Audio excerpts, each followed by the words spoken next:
다소 잠잠하던 유로존의 악재가 다시금 불거졌습니다. 하지만 이번에는 경제 전반이 아니라 정치권의 악재이기 때문에 좀 단기적인 충격에 그칠 것이다라는 의견도 있었는데요. 앞으로 우리가 유로존의 악재라든지 호재성 소식들 어떻게 봐야 하는지 자세하게 진단을 하면서 G2의 경기에 대한 이야기 등 전반적인 사항들 알아보겠습니다.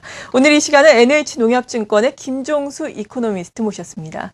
안녕하세요. 안녕하세요. 네, 먼저 스페인과 이탈리아의 정치권의 이슈가 엊그제 불거졌고요. 그리고 또 유럽 같은 경우에는 내일 22회 통화정책회의가 열리고 또 이어서 EU의 정상회담이 열린다고 들었거든요. 어떤 이슈들 우리가 주목을 해봐야 될까요? 예, 말씀하신 것처럼 어제죠. 스페인과 이탈리아 이 부패 스캔들하고 감세 정책 관련해서 네. 좀 시장에 영향을 미쳤는데요. 다시 조금 잠잠했던 좀 정치적인 불확실성이 약간 좀 시장에서 좀 부각된 것 같습니다. 근데 이 부분은 사실 그동안 이제 유로가 정책 대응을 통해서 계속 좀 가져가고 있기 때문에 지속되거나 큰 영향은 일단 없을 것 같고요. 일단 내일 22 회의가 예정돼 있는데 여기서 지금 시장이 주목한 것은 지금 드라기 총재의 환율 관련 발언입니다. 지금 아시겠지만 일본이 적극적인 양적 완화를 하면서 상당히 이제 유로화가 상대적으로 오히려 강세가 돼버리는 그런 상황이 와 있기 때문에 과연 유로 총재가 22회 총재가 과연 유로화 약세에 대한 어떤 그런 발언을 하냐에 따라서 이 유로화의 어떤 방향성이 약간 좀 잡아줄 수 있을 것 같습니다. 그래서 시장은 이쪽이 좀 개선하고 있는데요. 그리고 이제 유로 정상회담이 이제 이번 주에 있습니다. 근데 이번 정상회담은 기존에 했던 유로 재정위와 관련된 정책적인 그런 부분이기보다는 지난해 11월 달에 중기 예산 회의가 있었는데 이때 유로 정상들이 합의를 하지 못했습니다. 그래서 여기에 대한 부분들이 주로 논의되기 때문에 지금까지 나타났던 어떤 대책이라든가 이런 거에 대한 부분 별로 없을 것 같습니다. 그래서 네. 사실 22회 이후에는 시장이 좀 주목받을 만한 그런 변수는 좀 없을 것 같습니다. 네, 그렇죠.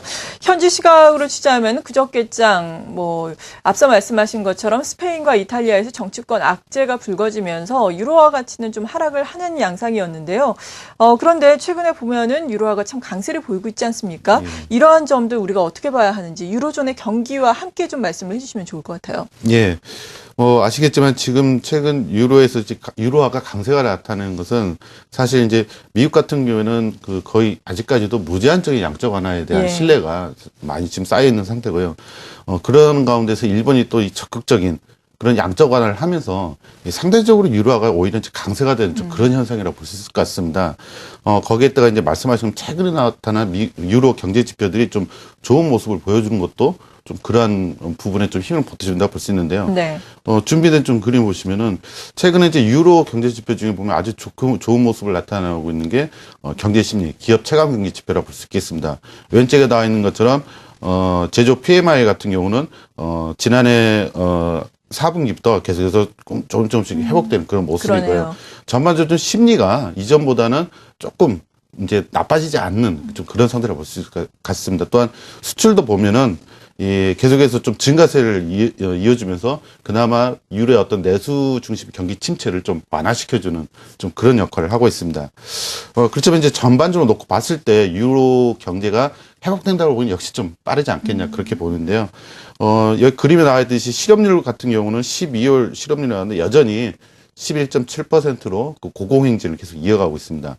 또 이 소매 판매라든가 산업 생산을 보시면은 전반적으로 여전히 마이너스 영역을 보이면서 여전히 경기가 계속 좀 하강하고 있다라는 걸 좀 보여주고 있는 것 같습니다. 그래서 아직까지는 유로 경기 회복으로 보기엔 좀 이르다고 봐야 될 것 같고요. 네. 다만 이제 강도가 그렇게 많이 좀 완화되고 있다 정도로만 이제는 좀 받아들여야 될 것 같습니다. 네, 그러니까 나아지고는 있는데 네. 지금 아직까지 회복이라고 논의할 정도는 아니다라고 말씀해 주셨습니다. 네. 미국 같은 경우에는 그래도 최근에 발표되는 경제 지표도 괜찮지 않습니까? 고용도 네. 괜찮았고요. 그렇습니다. 미국 같은 경우에는 경기 회복세 어느 정도로 평가를 하세요? 예.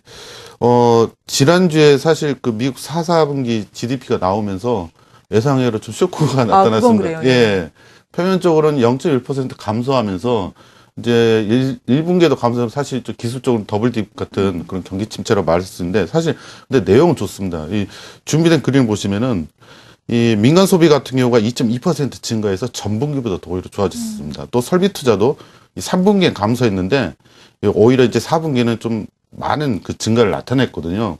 물론 이제 그 미국 4분기 GDP는 이 정부 지출이라든가 이런 부분이 좀 많이 악화되면서 기술적으로는 좀 GDP가 마이너스를 나타냈지만은 네. 그 내용을 놓고 보면 소비라든가 투자가 상당히 좋아졌기 때문에 이 부분은 역시 미국의 어떤 자생력을 좀 보여준다라고 볼 수 있을 것 같습니다.